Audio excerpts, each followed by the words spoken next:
All right, welcome back, everybody, to another weekly FNAF video. Hope everyone is doing good today.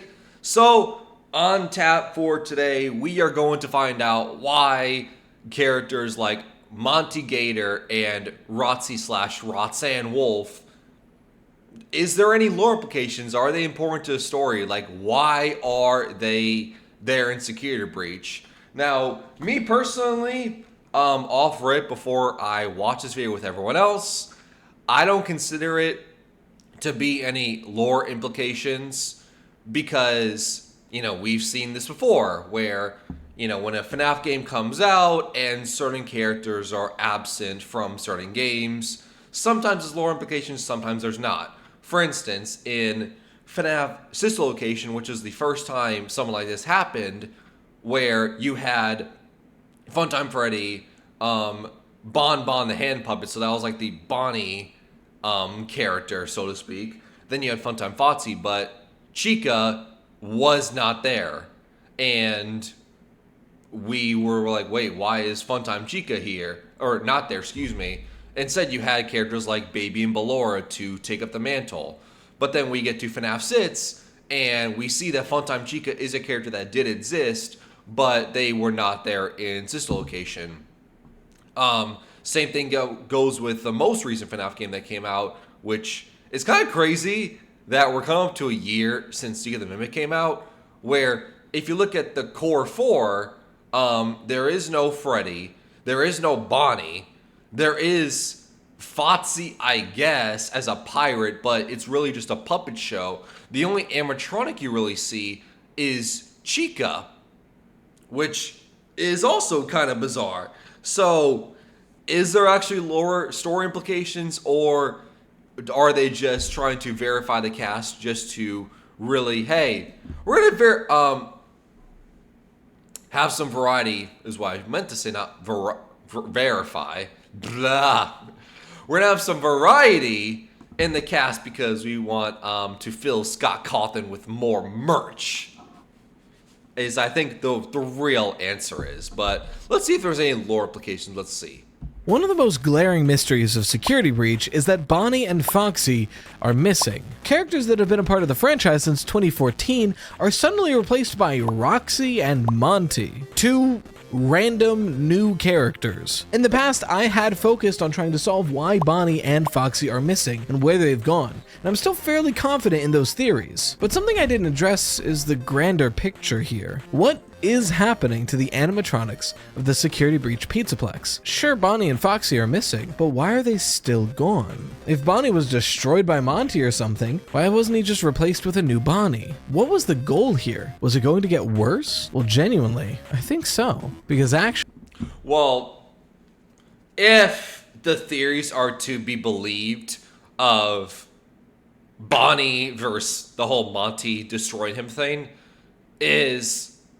if the rumors are true that Bonnie existed, but at like 2, 3 a.m. in the closing hours of the Pizzaplex, he was for some reason lured into Monty Golf and then just randomly disappeared, was never seen again, and it's widely assumed that Monty destroyed Bonnie to become the new bass player because for some reason you need claws or more form fingers to strum the strings of the bass guitar, which is very bizarre, very weird. And we know Bonnie was an animatronic that did have those stronger fingers to be able to... Does it sound weird? But finger the bass strings. God, that sounds terrible. But you know what I mean. So it's widely assumed that Monty destroyed Bonnie to become the new bass player because he saw Bonnie as a meal ticket, an opportunity to become a star. Not only that, but another theory is out that potentially the Bonnie animatronic, at least maybe the endoskeleton or some pieces of the now destroyed Bonnie animatronic was used to create Burntrap, who's locked down underneath the Pizzaplex. So that could be another reason why Bonnie doesn't exist when we get to Security Breach. Potentially? I don't know. Actually, I think one of the joke endings of Security Breach might be more accurate than we've been being led to believe. Slices, put on your aprons, and let's bake ourselves a theory. So what do I mean when I say they're missing? Like I mentioned in the intro, the main lineup of Security Breach is Glamrock Freddy, Glamrock Chica, Montgomery Gator, and Roxanne Wolf. Hey, shout out to Dakota for subscribing for now 27 months. That's insane. But shout out to you. No Glamrock Bonnie, and no Glamrock Foxy. When the game first came out, this turned a lot of heads, and the game itself points out Bonnie's absence quite frequently. I mean, there's the whole Bonnie bowling section, but there's duffel bags from staff members asking what to say and what the official line is for what happened to Bonnie. There's even the fact that if you bring Freddy to the stage Bonnie would have performed at, he mourns the loss of his boyfriend. I do not come up here anymore. I miss him. But that is kind of it. And we get no information on Foxy. He's never even mentioned. He, as Foxy, is around. He's a giant statue in Kids Cove. There's posters featuring him, standees featuring him, but no Glamrock Foxy anywhere to be found. Not even in that merchandise. It's just Foxy. At least until Ruin. In Ruin, we actually do get the vestiges of these characters. Through an incredibly difficult Easter egg, we're able to find Bonnie's shattered body in the back of Bonnie Bowling, along with green markings around his giant chest cavity. And we do get to learn more about a possible Foxy at the Pizzaplex, but it's not necessarily about his disappearance. We see an unfinished Foxy log flume area, and more Foxy iconography around it. Even in Help Wanted 2, we get to play through a finalized version of this attraction, but still, no implications that Foxy was ever at the Pizzaplex. If anything, seems more likely that Foxy was going to be brought in very soon. But what makes me say that? I've made a couple videos on this topic before, but when introducing new concepts or products to a business, companies will often test the waters. It's a way to see if there's any consumer interest before committing money to the project. They want to make sure it doesn't immediately blow up in their face. For example, in most of my videos, the gameplay I show is actually my gameplay, as a way to market test the idea that, hey, I do stream on twitch.tv/RightToastYT Monday, Wednesday, Friday, and Saturday every single week at 9 p.m. EST. And then I upload those gameplay videos and shorts to my second channel, RightToast. Always be plugging. But I've made videos in the past that I think this is what the Pizzaplex is doing with Foxy. Foxy was always sort of... It's like with me of how, it seems like it's a trend that people only come to the YouTube archive channel to watch what you're watching now, the FNAF videos. But believe it or not, I upload more than just the FNAF videos on my channel. There's variety. I upload a lot of 2K content, for better or for worse. A lot of Fortnite content as well. I think we have 115 videos in the playlist, so go watch that if you want. And we also have like variety games as well. We have everything from like Resident Evil Requiem to Ultimate Chicken Horse, and then everything in between.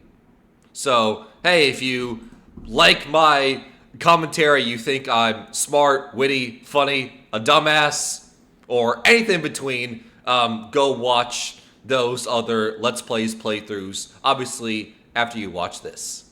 Shameless plug. an oddball Also, make sure to subscribe because it really helps out the algorithm. Character in the Fazbear routine. He had a separate stage, he was always out of order, he's notoriously a bit dangerous. So it does kind of make sense for them to leave out Foxy in the initial launch, but then still put out Foxy movies and merchandise to see if people do still like the character. And if that's successful, then you can add him later on. To this day, I think it's a very fair interpretation. But there's one issue. The question is still why? Regardless of why Foxy wasn't there to begin with, why are they suddenly trying to add him now? If the Pizzaplex was so confident to open a Freddy's location without Foxy, why are they changing course to add him after the fact? Well, to better explain it, let's look at our other disappearance here, Bonnie. Now this is a disappearance we have some more meat to chew on about. Like I mentioned in Security Breach proper, we get several duffel bags mentioning not only staff wondering what to say, but security logs showing that Bonnie was last seen heading into Monty Gator Golf. Then come Ruin, where we're directly shown the corporate reason given for why Bonnie's no longer around. A farcical story about Bonnie retiring from the band and giving his role in the band to Monty. But clearly that's not the full picture, because we get to go to Bonnie's green room in Bonnie Bowling, and in there we see that he seemed to be enjoying his life and there's no signs that he was about to retire, not to mention the fact that he's a robot and they don't do that. And to top it all off, if you find every single wet floor bot and turn them off, which is a crazy thing that still is weird to explain, you find... Well, I mean, first of all, the whole thing about robots don't do that is you have to think about these animatronics are way beyond, you know, pure robot, what's the word? God, what's the code? The language of machines. Binary, that's it. I don't know why I couldn't think of it, especially because this is a security breach and there's literally puzzles of binary. But anyways, like, these aren't just your typical normal T-1000 robot animatronics figurines. Like, these are way beyond advanced.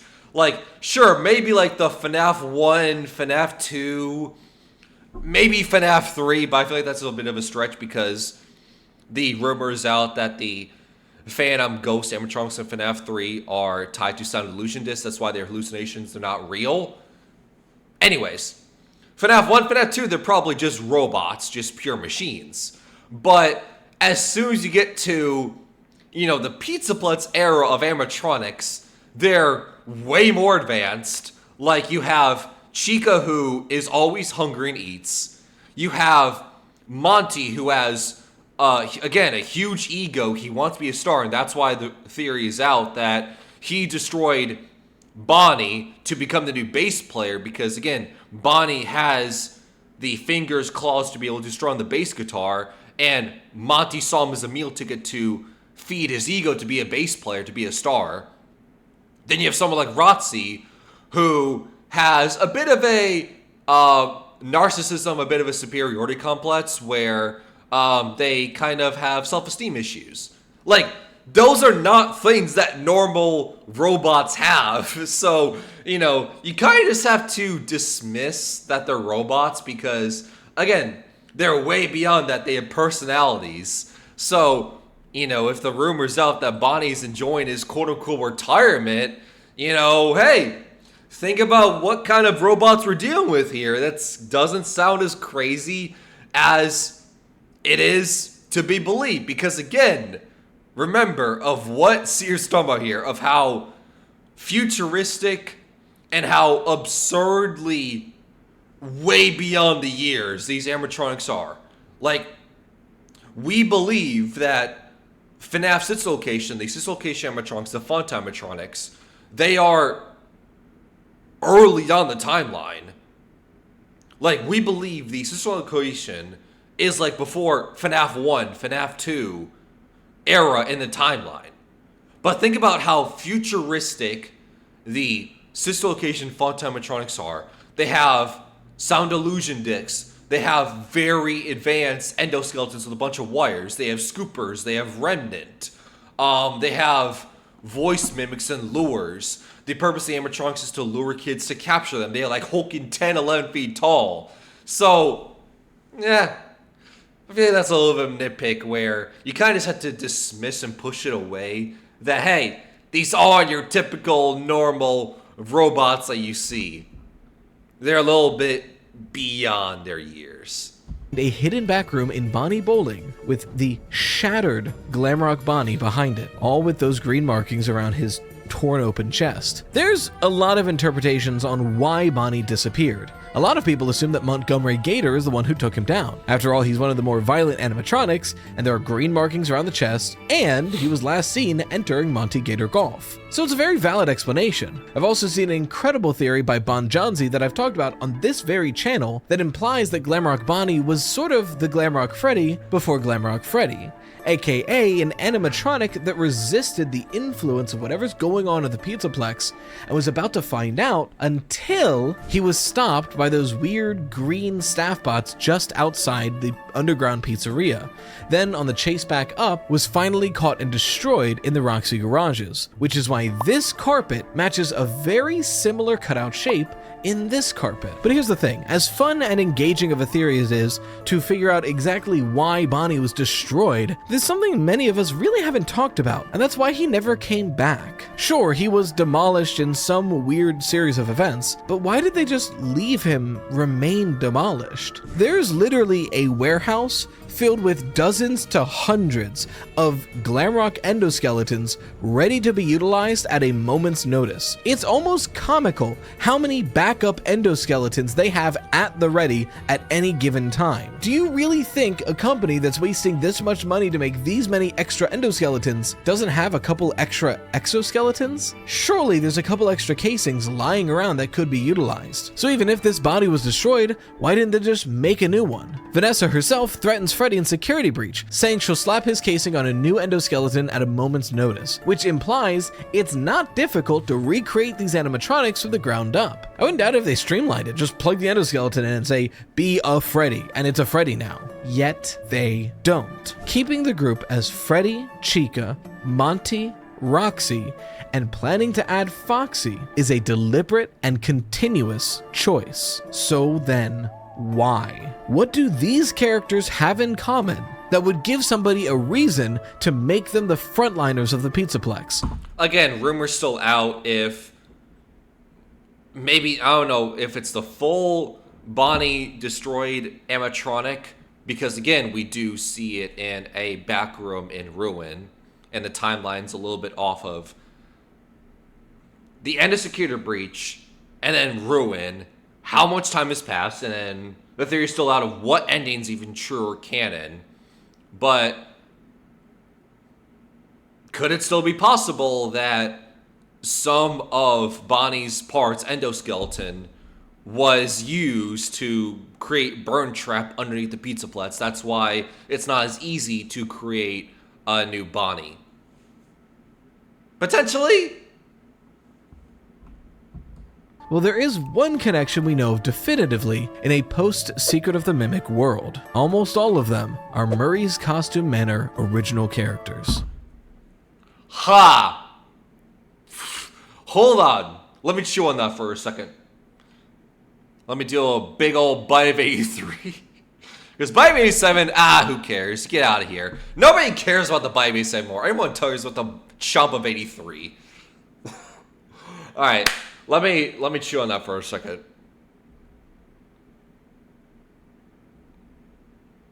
If the Pizzaplex animatronics are tied to Edwin,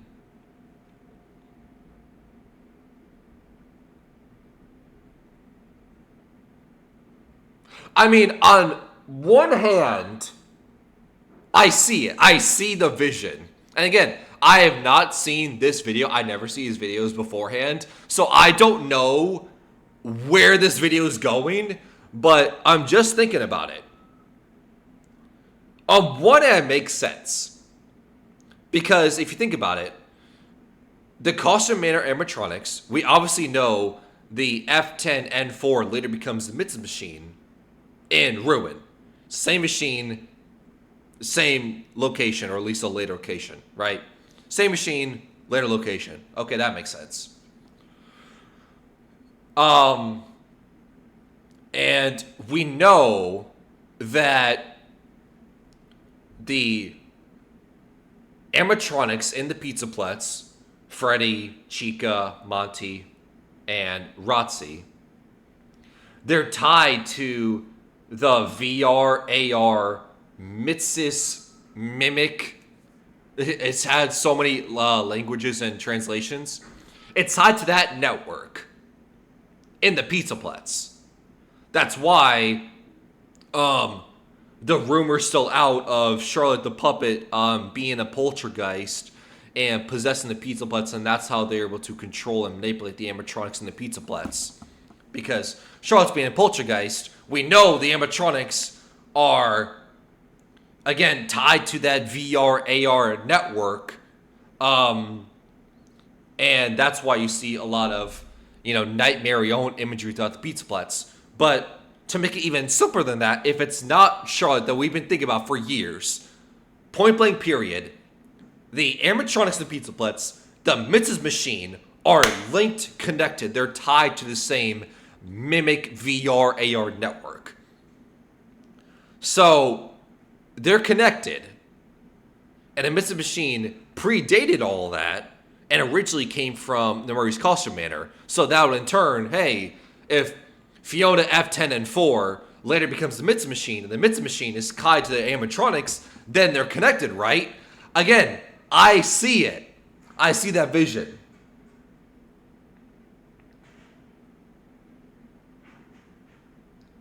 But again, it also, if that's the case, then I feel like that not only outright removes the Charlotte poltergeist theory outright, because then it's like, okay, well, if it's been Edwin and the costume mayor and the Mrs. Machine the whole time, that side of the animatronics, it's not Charlotte being a poltergeist, then how do you explain the nightmare-own imagery you see throughout the pizza putz with the plushies and then the black and white power strips you see in the arcade that is near El Chip's Mexican restaurant in the pizza putz?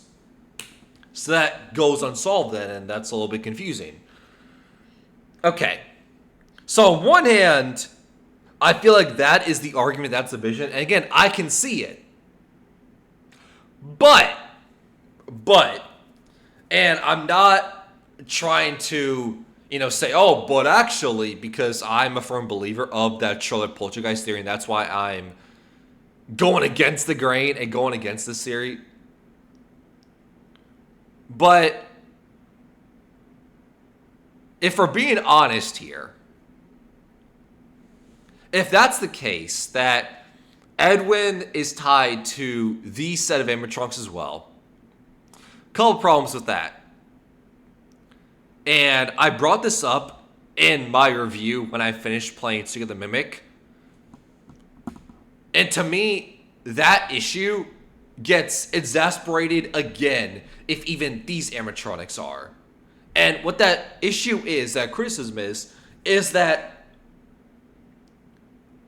when you play through Secret of the Mimic, you see that the spring lock suits, like Nightmare,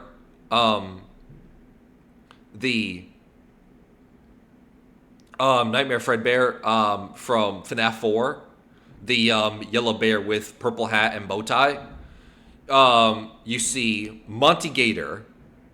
You see, I'm trying to think about who else. Bub the dog, which theory's still out on that one. Springlock suits that were made by Edwin. Chica is also at the costume manors that would make it an Edwin creation. And the main issue we had is Edwin's side to this, Edwin's side to this, Edwin's side to this. Oh, Henry and William Afton didn't make the Springlock suits. It's actually been Edwin this whole time. And you start to question it. What did William Afton make? What did Henry make? What did they do? Because again, for over a decade, we've always assumed that, oh, William Afton made these suits. Henry made these suits. And it's like, oh, no. It's been Edwin this whole time. William Afton and Henry, they just stole Edwin's equipment and made it their own and plagiarized it. It's like, what did they do? What did William Afton make and what did Henry make? Because if you think about it, one of the interpretations that people brought up for why does William Afton kill, specifically, why does he kill Henry's daughter, Charlotte? One of the interpretations I've seen is that William Afton killed Henry's daughter, Charlotte, because Henry was the one who made the spring lock mechanism in the suits. And we know in FNAF 4, the Fred Bear, the gold bear with purple accessories, and the golden spring Bonnie, they wore spring lock suits. And well, when the FNAF 4 crying child was shoved in the mouth of the Fred Bear and was bitten and promptly killed afterwards after being in a coma, William Afton lashed out and killed Henry's daughter because, hey, Henry invented the spring lock mechanism. That mechanism caused my child to die, so I'm going to get back at him and kill one of his own and show him what it feels like to have a child killed away from you. Right? But that all gets thrown out the window if Henry wasn't the one who made the spring lock mechanisms. It was Edwin the whole time. So then it questions, okay, well then why does William Afton kill then? Why does he get mad at Henry? Why does he kill Henry's daughter Charlotte? You see how many problems it has if Edwin actually is the inventor of everything? How many inconsistencies and how many things that we believed for literal over a decade at this point. Things that we have always assumed to be true in canon is now thrown out the window, all because the creator is different of what we've always believed.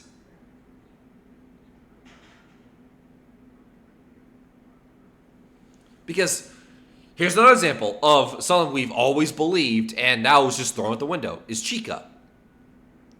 Chica, it was a surprise character that, I don't know about you, but I did not expect to see in my playthrough of Seeker the Mimic. FNAF 6, you have FNAF 6, but you also have the FNAF books and character encyclopedias. Chica was linked to the Miracle Melodies.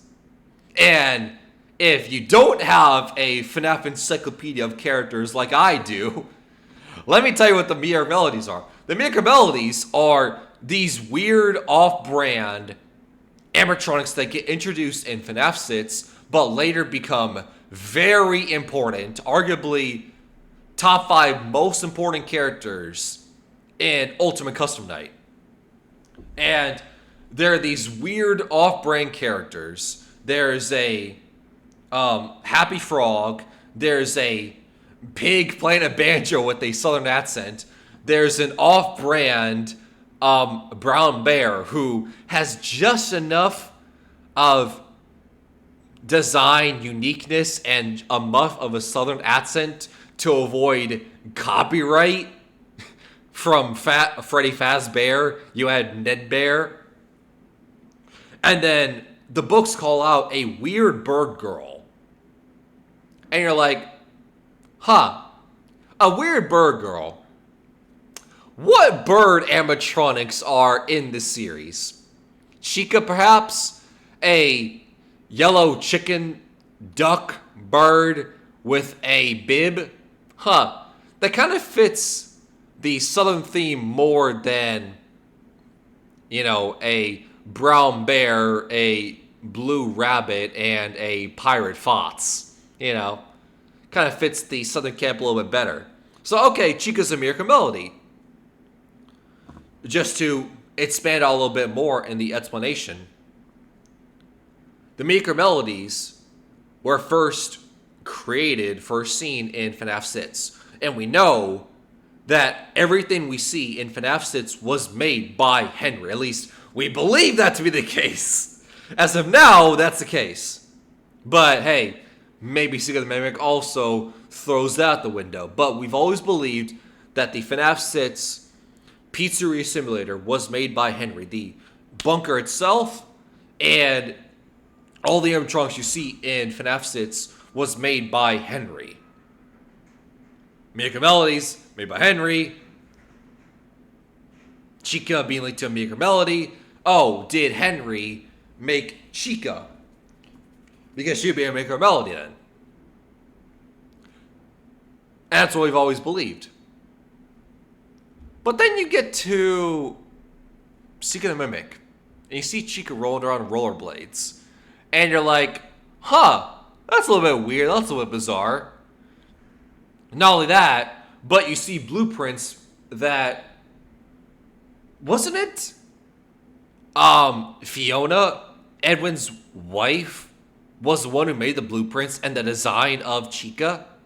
I think it was the wife who made the design. Either way, Edwin / Fiona, his wife, made the design and blueprints of Chica.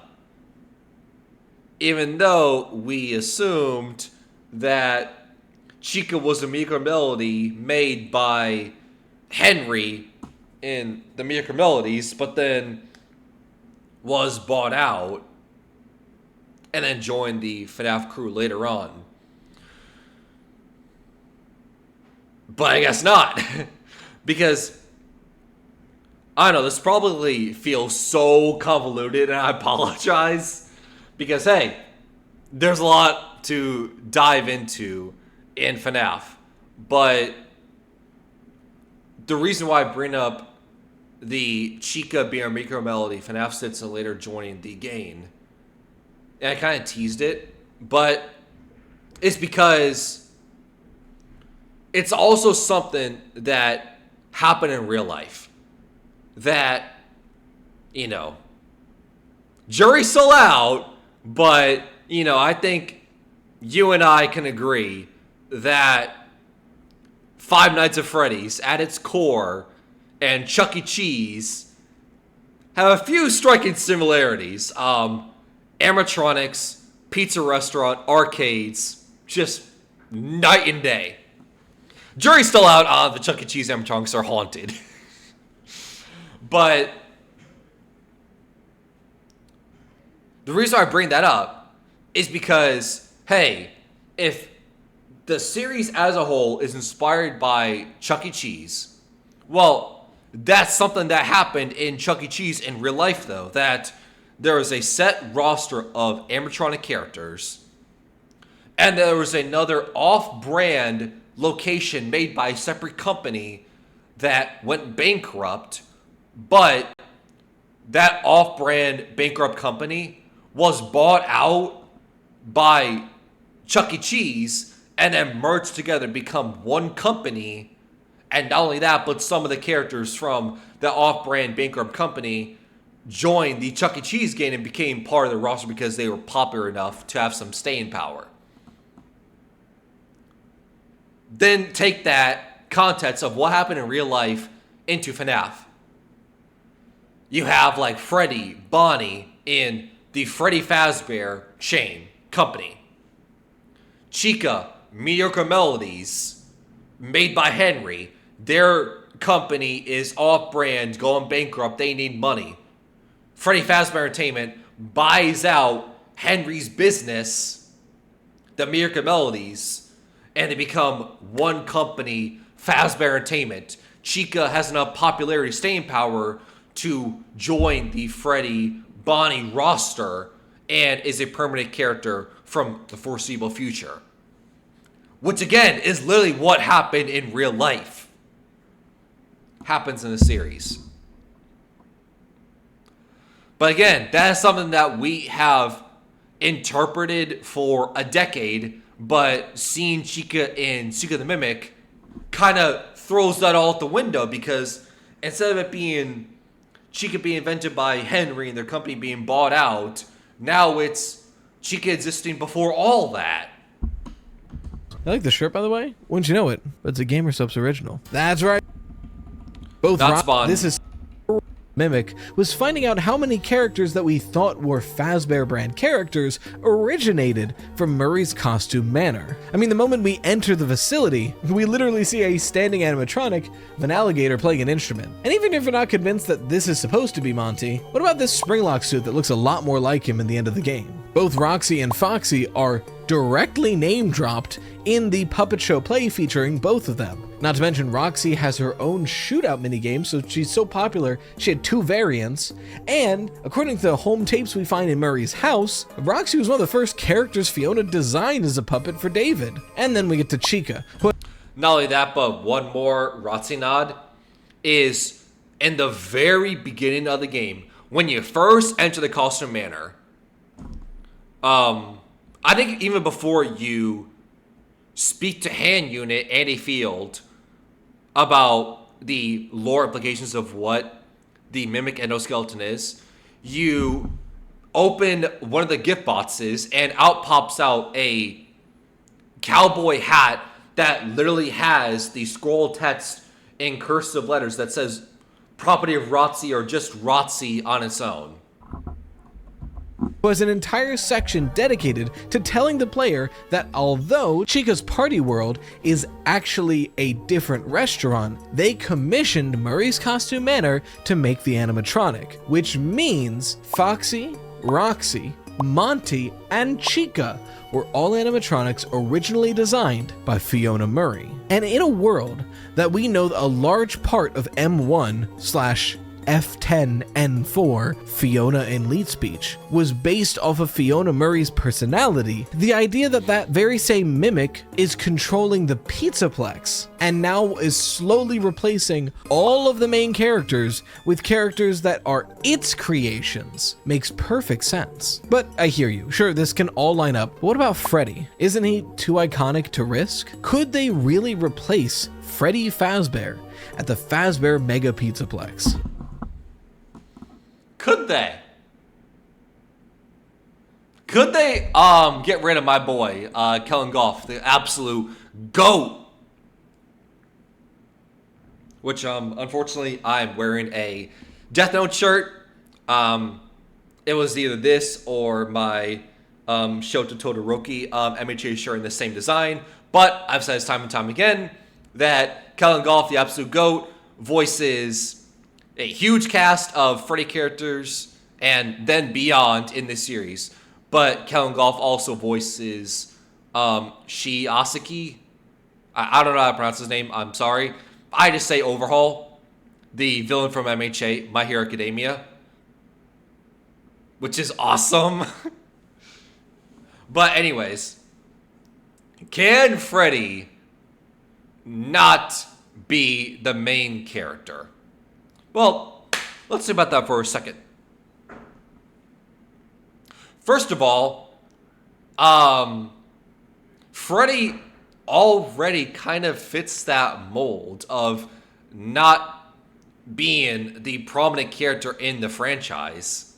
He already fits that role. Like, for instance, if you think about it, FNAF 1, FNAF 2, FNAF 3, FNAF 4, that era of FNAF when it becomes the early stages, that Freddy, that brown bear with the black hat and bow tie,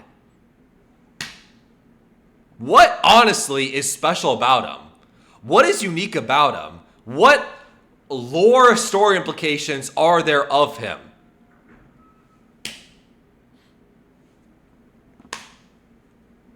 You tell me!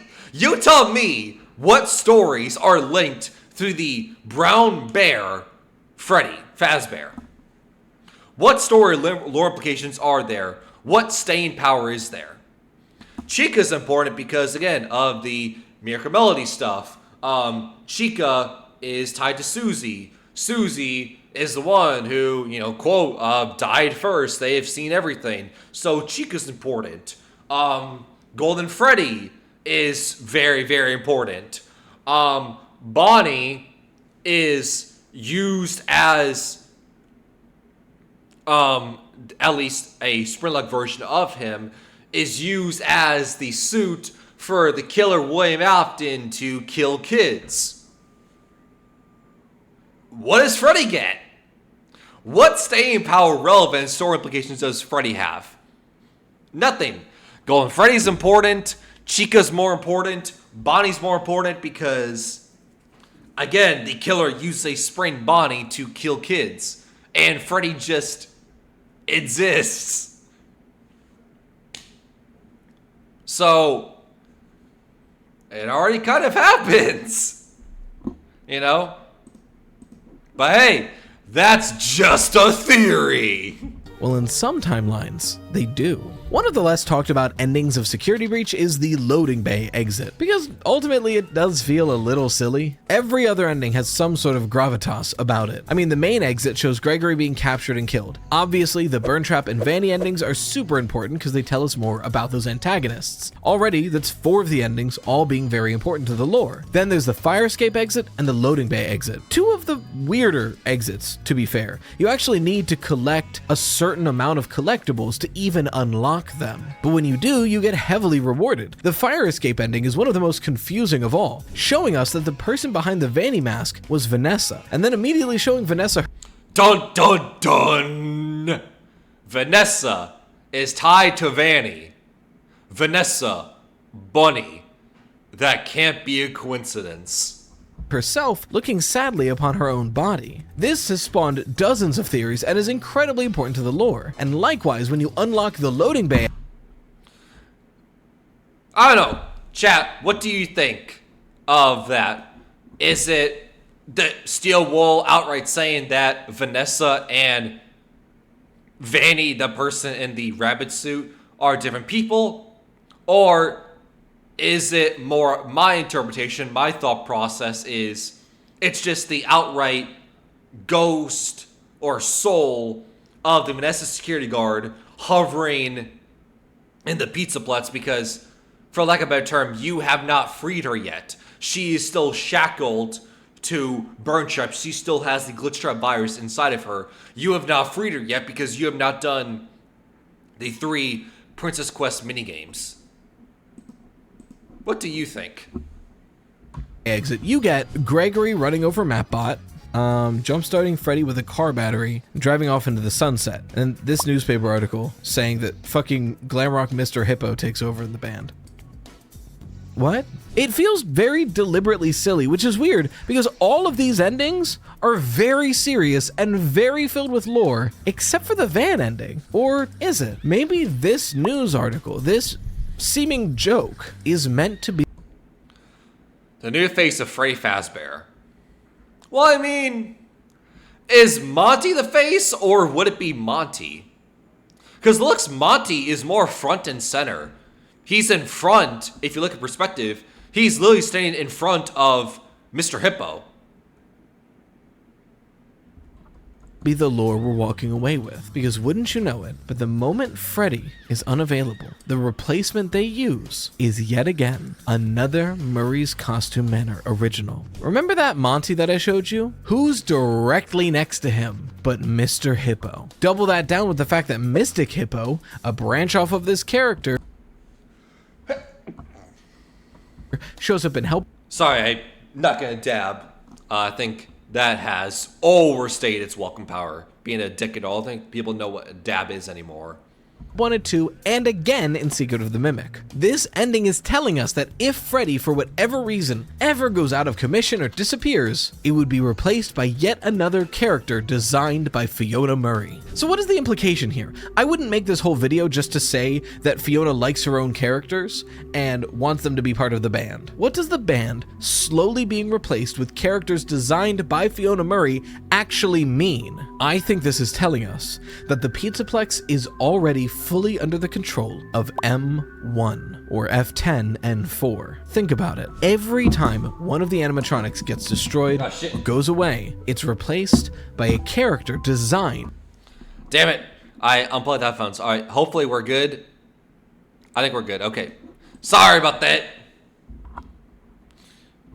By Fiona, the woman that F10 and 4 was based to copy. They could have brought in any other character for these replacements. At least more relevant ones. They could have brought back Balloon Boy. There's plenty of Circus Baby merchant. Yes, because Balloon Boy is very relevant and important. I mean, let's just be honest here. Steel Wool does see that ending as a joke because they picked Mr. Hippo for that reason, is because he's a joke.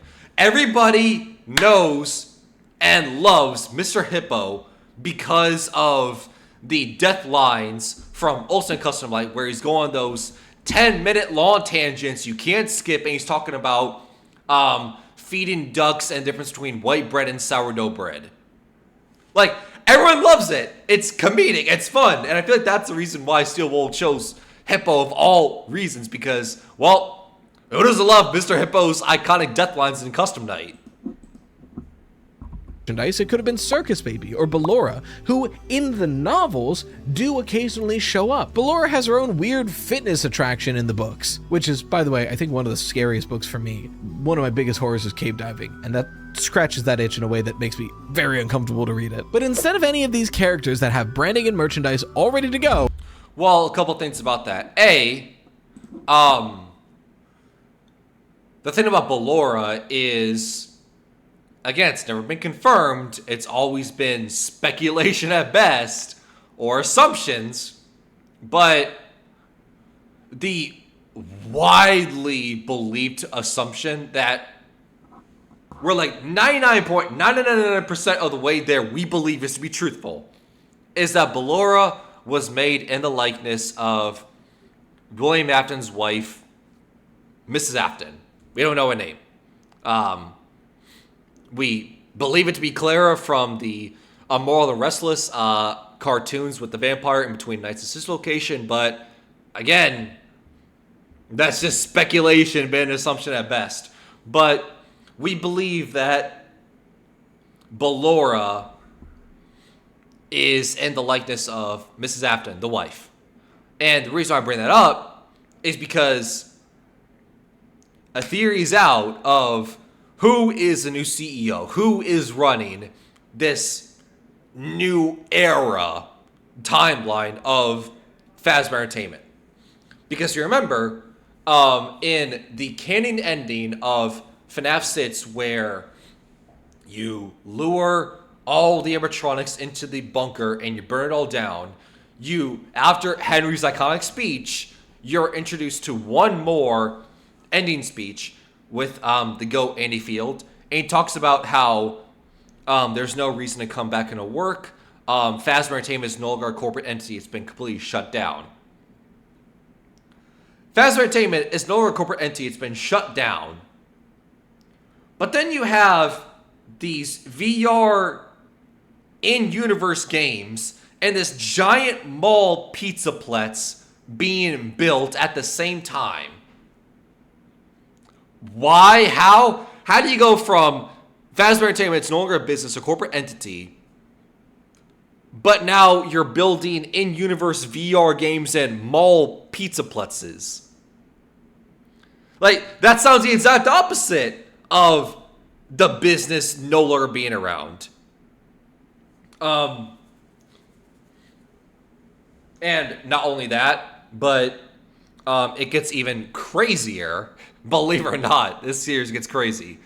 That, if I'm not mistaken, in FNAF 6, it was Fazbear Entertainment LTC, I think. But then in the FNAF VR Pizzaplex era, it's like FCC or LCC or something like that. It's a different three-word abbreviation. I don't remember the exact letters. I apologize. But I know the wording of the three-word abbreviation is different. And it's important because previously, Fazbear Entertainment, the reason why it was no longer a corporate entity is because it was owned by like a group of people, shareholders, investors. But then it was no longer a corporate entity. But then the three-word abbreviation changed because it was bought out and being owned by one person. Right? That's how you go from it's no longer a corporate entity to now you're making VR games and a mall pizzaplex is because Fazbear Entertainment has been revived. Not only that, but the business has changed where it's now, instead of being owned by a group of shareholders, investors, a group of people, it's being owned by one person. It's a lot like, not really the same token, but a connection metaphor that I just thought of as I was talking about being owned by multiple people versus one person. It's kind of like how NFL teams, where you have teams like the Kansas City Chiefs, who are owned by the Hunt family, right? 1 to 2 people own the team versus let's just say the Packers, who are owned not by one person, not by family, but the entire Wisconsin city community has stake and ownership of the team and everything. It's more public. I don't know if that metaphor made any sense, but that's just what I thought of as I was talking about differences of owning, where you have a group of people own it versus one or two people making all the business decisions. Miss Afton all of a sudden gets very important if she is the one leading the charge, leading this new era of the Pizzaplets. They are the new owner, the new CEO, because, hey, my husband's been running this charge, leading this franchise for 30, 40 years. Now the wife's going to take over. Because it doesn't really make much sense for you to build a mall Pizzaplex purposely on top of a sinkhole. Contrary to say, hey, what's the sinkhole doing here? You know, why are we building on top of this? Anytime we make progress, it gets vanished and sucked down, disappeared like quicksand. Why are we building on top of a sinkhole? Did anyone, research before we did this and plan this? But you chose that location for a specific reason. You ignored that you were building on top of a sinkhole. Why? Because what is underneath the Pizzaplex? Burn trap, the remnants of William Afton. That's why you are purposely building on top of them. The Pizzaplex. Yeah, sinkhole can just go away. We're just going to build on top of it because we're building on top of this for one specific reason only. And that's because we want to build on top of William Afton's grave. Why not, right? And then, baby, it's a lot more cut and dry, very simple. Baby's, at least, animatronic head is tied to the blob also underneath the Pizzaplex. So that could be why they are not part of it either. Whoever chose them chose arguably the most obscure characters they possibly could have.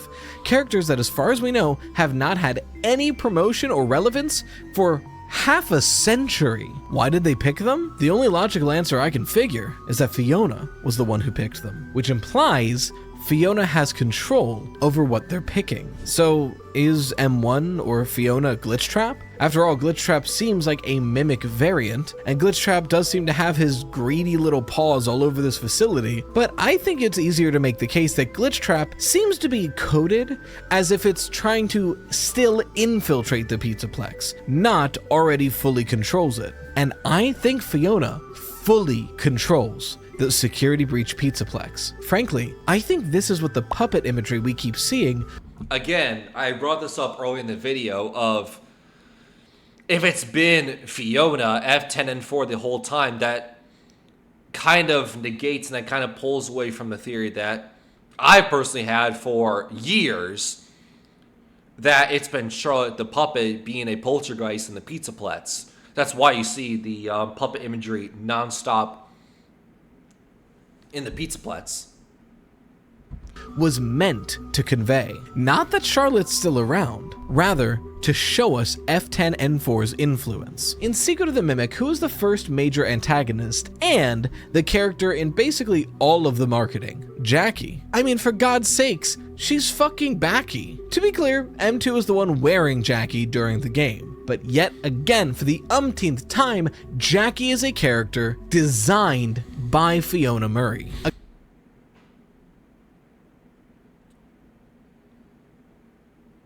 Okay.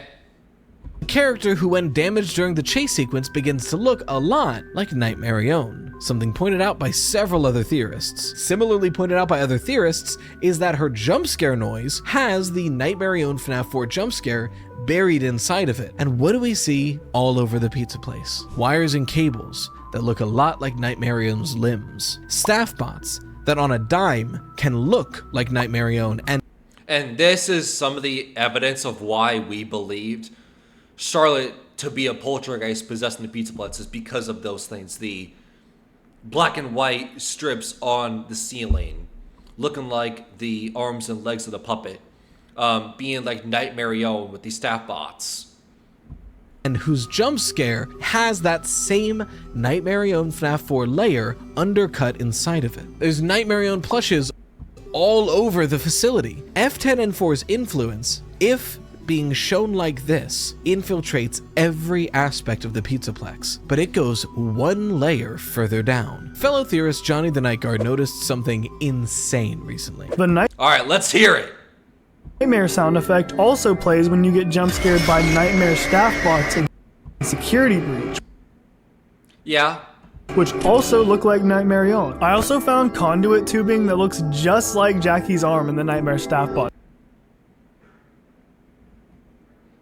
Okay. section. Like he said, there's a pit of Nightmare Own staff bots and cable tubing that looks just like Jackie's arms. But wouldn't you know it, in this area, there's two of those tubes, both of which stretch out from the pit of Nightmare Own staff bots. In a way, visually, this is telling us that the entire Pizzaplex is being supported by a massive pit of F10N4's influence, whose arms outstretch to span its width, holding the entire Pizzaplex in her hands. F10N4, or M1, is fully in control of the Pizzaplex. It's Glitch Trap who has to worm his way into the system. Oh, Eepy.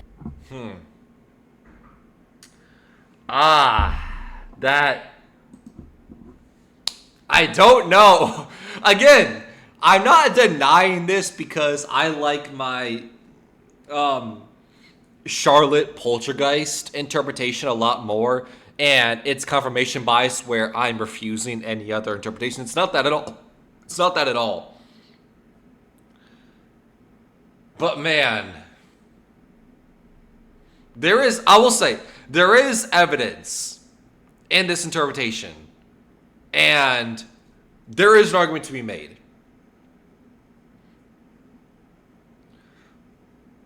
But man, though, like, what's bizarre about it is that if that's the case, that Fiona is the one who's been planting these Nightmare Own imagery with the Nightmare staff bots, the Nightmare sound effect, the wires of the puppet in the ceiling of the arcade and L chips.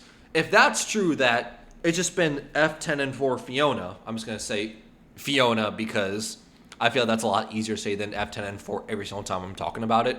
So when I say Fiona, you know who I'm talking about. It's the same person at the end of the day, so I don't even know why I'm doing that differentiation, but whatever. If that's true, they're placing all this puppet imagery, but it's represented by a different character. Why? Right? Like, why? Because to me, if I see, Nightmare Own or puppet imagery, my mind is immediately going to connect to, well, the puppet, that character, I'm going to immediately connect to the character that it's being drawn about and referenced, not, oh, this character inserted this other character to use them as like a megaphone. Like, no. Right? That's not how people's brains work. And to me, it's the exact opposite of Occam's razor, where the simplest solution is often the right one. That's the exact opposite of it. Is what makes it easier is, hey, here's a character who's always been represented by this. They're now consistently being connected to that.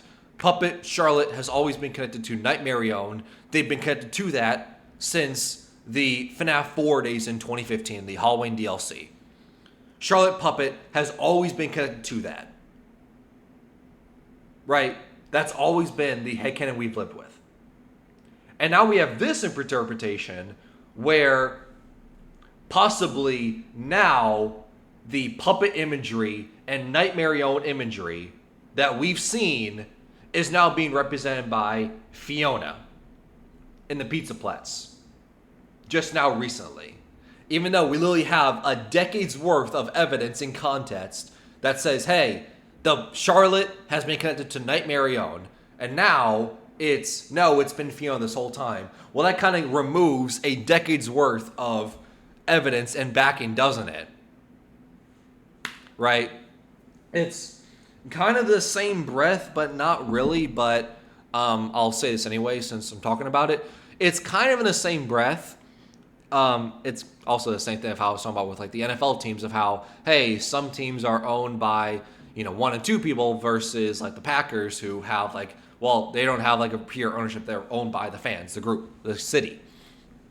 But kind of same breath of, hey, this character, this thing's always been represented by this, but now it's been changed, is the same thing with what happened with FNAF Midnight Motors and FNAF 6, where you see a purple car, and not only the purple car, but the color purple as a whole has always been represented by the Aftons.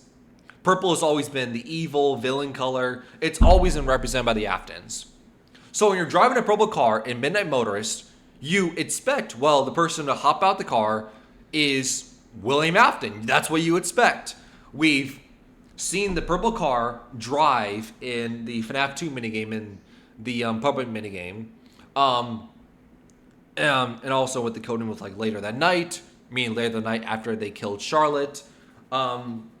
So purple car, we automatically assume it to be William Afton. They've always been represented by the color purple. But then when you're able to hop out the purple car, your character is now orange, yellow, mustard color.